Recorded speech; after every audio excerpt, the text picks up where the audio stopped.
So this is on the middle of page 10, and we're going to just look at multiple choice questions related to what we've been doing with exponents. The first one says, given the function f of x equals 5 times x plus 4 to the 3/2, which of the following represents its y-intercept? Now, we could just graph it on a calculator and look in our table, but if we're doing this by hand, that means we are finding f of 0 because we know at the y-intercept the x value is 0. So this is 5 times 0 plus 4 to the 3/2. We are not going to distribute this exponent because we cannot distribute exponents over addition, so we're just going to simplify this. We are not going to multiply 5 times 4 because we know in PEMDAS exponents come first, so this is the next thing that we're going to do. I'm going to write this out as a root, so this is the square root of 4 from the 2 in the denominator cubed. Square root of 4 is 2, 2 cubed is 8, so this is 5 times 8 is 40. Which of the following is equivalent to x to the -1/2? So when I look over my answers, pretty quickly I know that I need something with a fraction, so because a negative exponent means division, so this one is not going to be correct. I also know that this is a square root because of the 2 on the bottom, so you can start to think about which answers make sense. I can tell I need to write this in root form. My negative is going to give me, this moves to the denominator. The 2 means I have a square root. And it's just the first power, so I'm going to leave it like that. So choice 3 is the correct answer. On this page, we see some more. This one we're supposed to pick 2 answers. It's very similar. So I'm going to start out and just write it like the last one. Looking at the different qualities, we see it needs to be written as division because of the negative exponent. This is the square root of x cubed. So I'm going to look for that answer first. That is choice 3, so it's one of my 2 answers.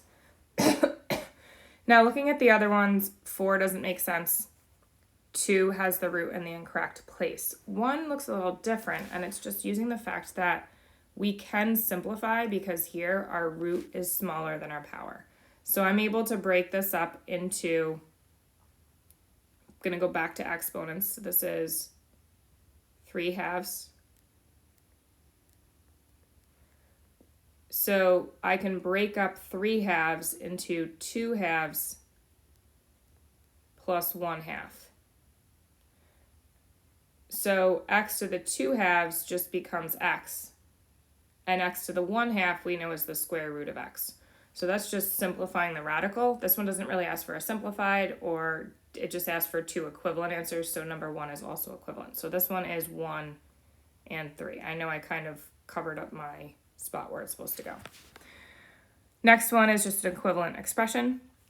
So I do see a negative exponent. Just thinking about this, I could distribute it over the multiplication of 6 times x, but I'm actually just going to move it to the numerator to begin with.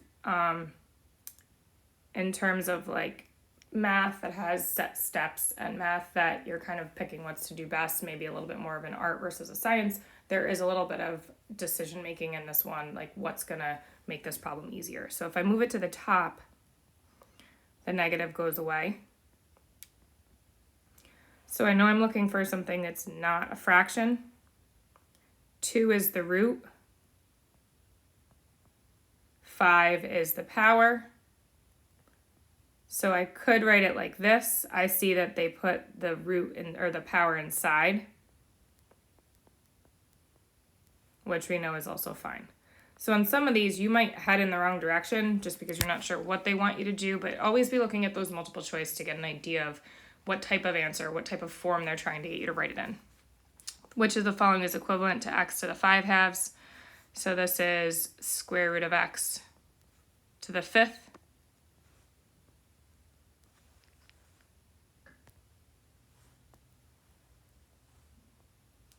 And we have a couple more. So which one is not equivalent to the square root of x to the 9th? So looking through these, I see some written with exponents, so we'll figure out if that works. So we have power is 9, root is 2. So this one is equivalent, so I'm going to cross it out. This one does not look good, but let's just make sure the other ones are equivalent. Number 2 just shows that you could take the power and write it on the outside. Okay, so that one is equivalent, so we'll cross it out. This one looks like we're simplifying it, so I could take this and split it up into 8 halves and 1/2. This would simplify to x to the 4th, and then that would leave us with the square root of x. So this one's also good. So number 1 is the one that's incorrect. In our last problem, we're simplifying a square root. So we take our number and simplify it as usual. 25 and 2. For our powers, we have x to the 5 halves and y to the 3 halves. So right now I have 5 radical 2. And this is, I can split this up into 4 halves and 1/2 for the x's, and 2 halves and 1/2 for the y. So we're just finding those fractions that are divisible. So when I look at this, I have my 5, x squared, and y are what's going to go on the outside. And in the root is going to be the 2, the x, and the y. So correct answer for this one is number 3.